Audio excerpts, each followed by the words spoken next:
Have you ever thought about complexity of the world? And by the world I don't mean society, human beings, no, I mean the whole world, which consists of various systems, one of which is human society, but besides us there are also a lot of other structures that also interact with each other, interact with us, and in the society we also have a lot of different systems that also interact with each other a lot. That is what I want to talk about in today's video, about complexity of the world and how we try to deal with it. What we do in order to understand the world, or at least partially to do it. More about that in a moment. But before we begin, I have to tell you that this is Yury Experience, and here I share my various thoughts about different topics. I do 2 videos a week, Mondays and Thursdays. If you will enjoy this video, please drop a like. You can also subscribe to the channel. Let's go.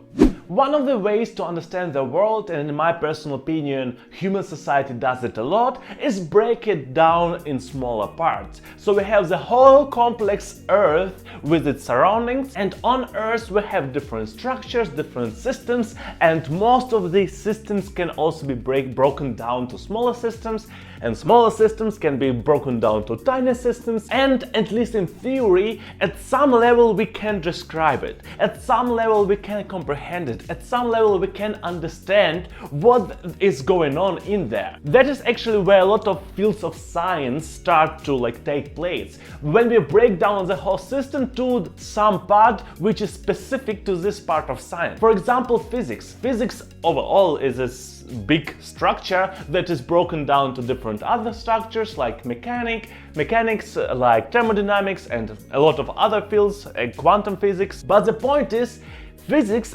overall describes, at its best, our worldview, but each part of physics describes one part of our worldview, one part of the world, one field of the world.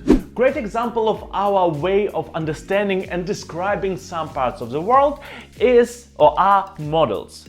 I already mentioned models in my video about ecology, or actually my video about climate change and why it is not as critical as some people try to make it appear, and is more critical than other people try to make it appear. But the point is, models describe some part of the world based on different laws that we observed or which we theorized about, and we proved them to be true. And these models with some precision can describe and understand kinda how this part of system works. For example, again with climate, there are a couple of models that describe some specific part of climate and how it develops over time, the trends, what are probable outcomes of different developments that we have right now. Which means we took Earth, broke it down to different climate zones, and in each climate zone we have more or less stable a couple of equations based on which we created a couple of models for different parts of climate,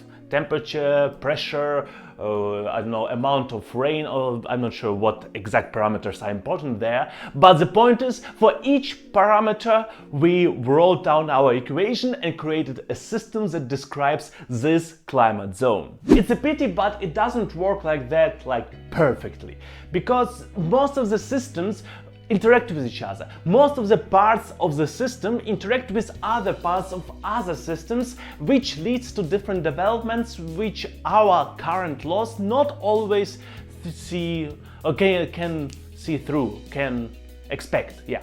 You probably know that from societal perspective. Sometimes we have some new political laws, so we have our political system, which influences our economical system, which influences our societal system. People, for example, don't have enough money to, buy food, which is why they start to protesting, which leads to influence on our demographic system, so there are less children because people are on the protests and not having funny stuff in their beds at home, and that leads to political influence. And all these 4 systems interact with each other all the time in different variations, and that leads to society working, or kind of working, or in society developing itself. But the point is, when we look at one system, we shall have in mind that we have different other systems outside of this one, which have direct influence on this one.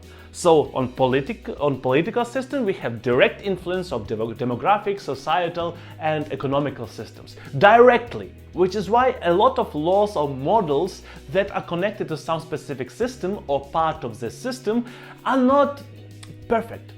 They have some level of uncertainty that we need to think about when we are thinking of how to deal with it, how to work with it, how to try to predict the outcomes of our systems that we are currently working on. Great example here would be interaction between humans and nature, so nature outside of humans. And there we have some things, some parts of the systems that are normal or like a part of human society, and other parts of the systems that are part of nature which interact with each other a lot. For example, economy and ecology. Depending on the state of the economy, depending on the fact what is cheap and what is expensive right now, people will use some resources and will not use other resources, and depending on what resources we use, depending on the fact whether we reuse resources or we just get new ones, the influence of humanity on ecology will be different. Plastic is a great example there. Like, plastic is extremely cheap, plastic is extremely durable and very useful for a lot of situations, which makes it economically great thing, but ecologically it is not the best thing. And then we think backwards, we think about ecology and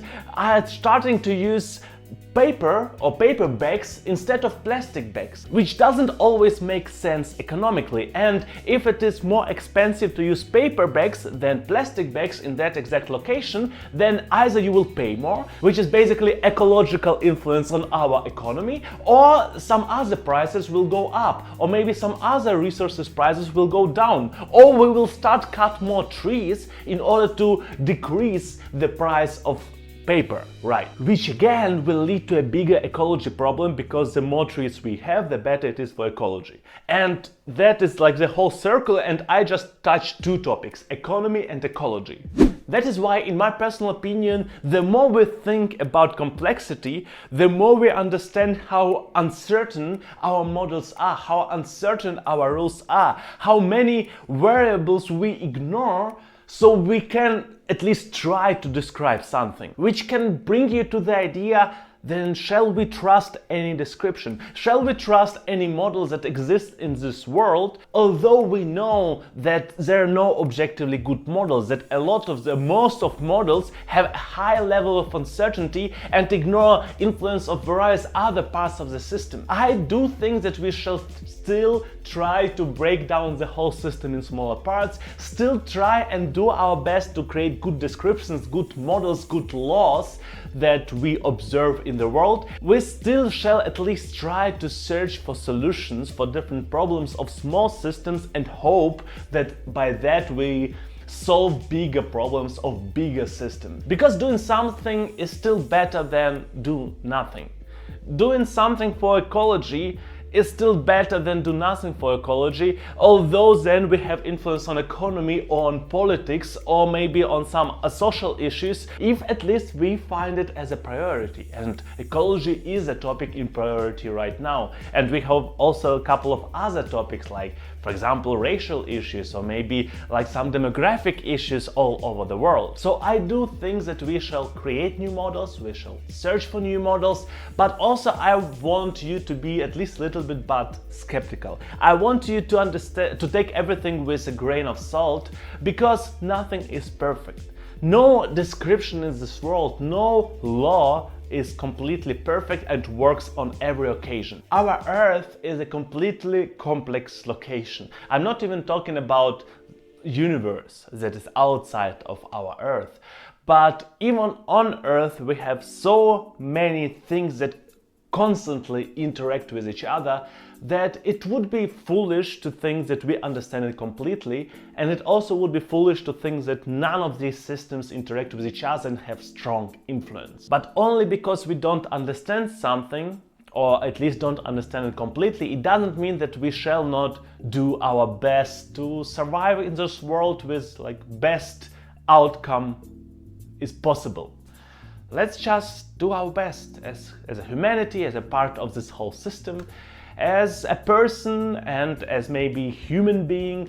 There are a lot of characteristics that you have which are different depending on each system, depending on what system we are thinking about, talking about. So yeah, let us just maybe do our best. That's pretty much it. I hope you enjoyed the video. If it is the case, please drop a like. You can also subscribe to the channel. You can also leave a comment. And yes, I see you on Thursday. Have a great week.